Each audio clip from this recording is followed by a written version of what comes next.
Hey everyone, welcome back to Go Kick Me, your favorite crowdfunding news and reviews channel here on YouTube. So today we have a really low-tech piece of equipment we're going to be talking about. Normally we talk about smartphones and smart home products and smart watches and wearables and all this kind of stuff.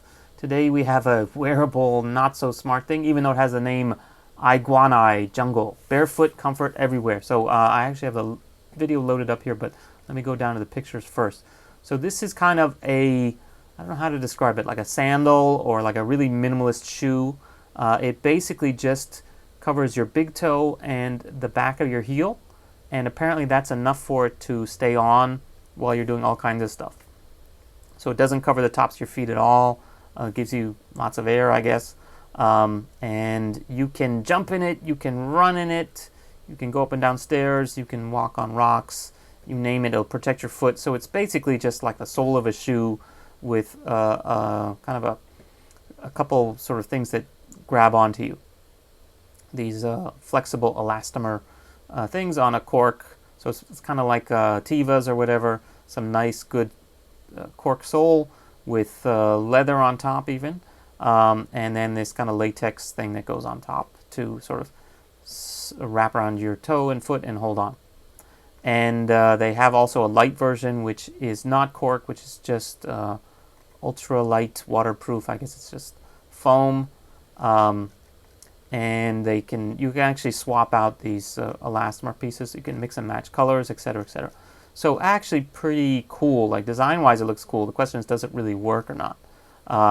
One other cool thing, I guess, is that it was inspired by Amazonian Indians.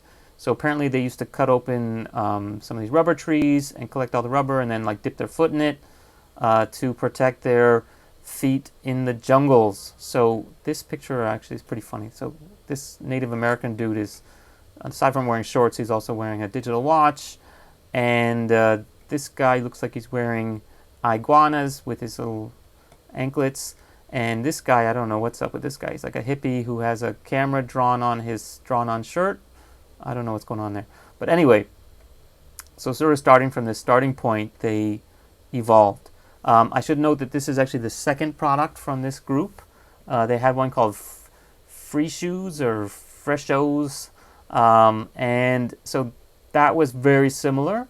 This is sort of just a bigger step. And that one actually wrapped not only around your big toe, but also covered your other four toes, which to me actually seems a little bit better because I'm not a kind of guy who likes going around barefoot.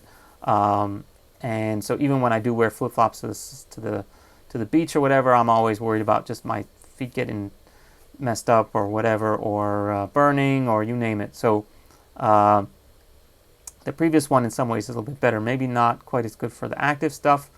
But anyway, so let's go back up and see. The question is, does this thing stay on your feet? Well, apparently the video would lead you to believe that it does.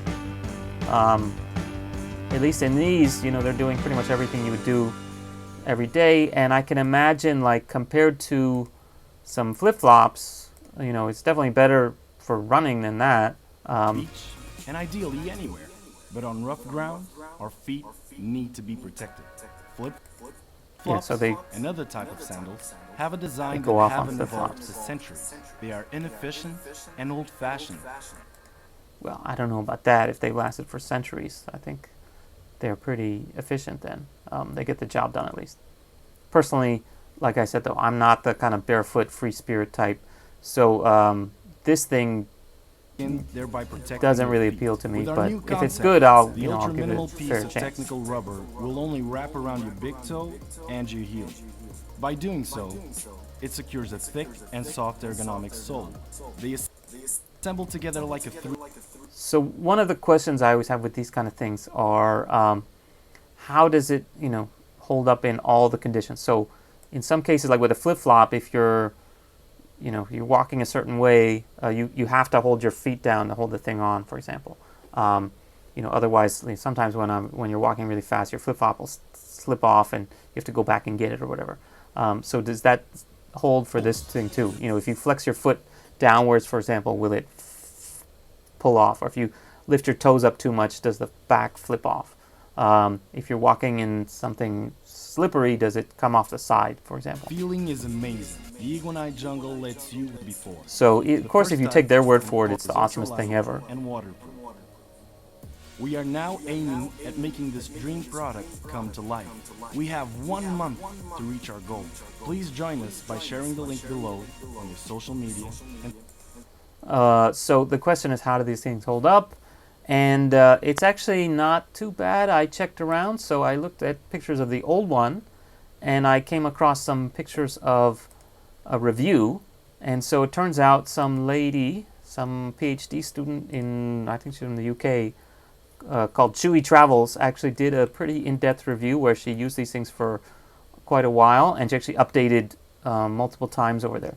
So she really loved these things, and she had the previous version, obviously, wore the hell out of them, and traveled all over. I think this was in Australia or something like that. And so she generally gave it a pretty good review, but she did a very fair and in-depth review, and she actually talked about first of all, the break-in period, so all this rubbing on your toes and back. I think these things will apply to the jungle one too. Definitely some pain for the first couple days. There is some issues with keeping it on, so just like with the other one, like if this one has trouble staying on, I think the jungle one will be even worse because it covers even less. So, in some cases, it slips off, and she actually mentions that, like, if it's wet, they're slippery, and your foot can pop off because your foot's wet, etc., etc. And of course, if it is wet, then your feet get all wet, but that's not too bad of an issue because it is ventilated. And so the question is durability. She also has the ability to answer that because she used them quite a lot for many months. As you can see, they got worn out. So one of the problems is, she said, I think if you curve your feet the wrong way, they do come off. But she actually wore them out. So the insoles got cracked from too much use, and I guess the insoles are easy. You could just get another insole and cut the toe open. But then this started to happen. So they started splitting after, I think, 4 or 5 months. And then it happened on the other side too. So you can see they both were damaged. And she ended up trying to repair it, and it didn't work. I guess that was like super glue or something. Sugru stuff, whatever, that putty stuff. And didn't work. So she actually was able to get them replaced eventually. So I don't know how long it took. But basically, they sent me a new pair to replace the old ones. I chose new colors. So she actually was very happy with the customer service, although the shoes apparently did not hold up as well as one would expect. But, I guess that could have been just a bad batch or something like that. So the fact that they replaced them is good.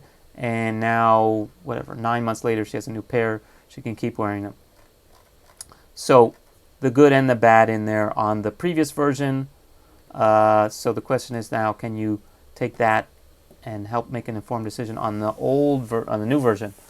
So, as I mentioned, I'm not the type for sandals and adventurous footwear like this.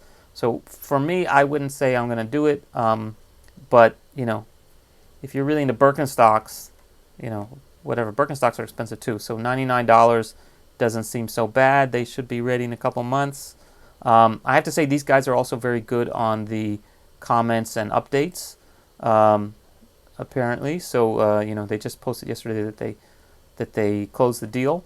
They passed the deadline and they made their target. And then on the comments, they're actually seems to be quite decent. Like they're answering every couple days. So good job there. I should actually note that I guess the super early bird. No, this is the regular one.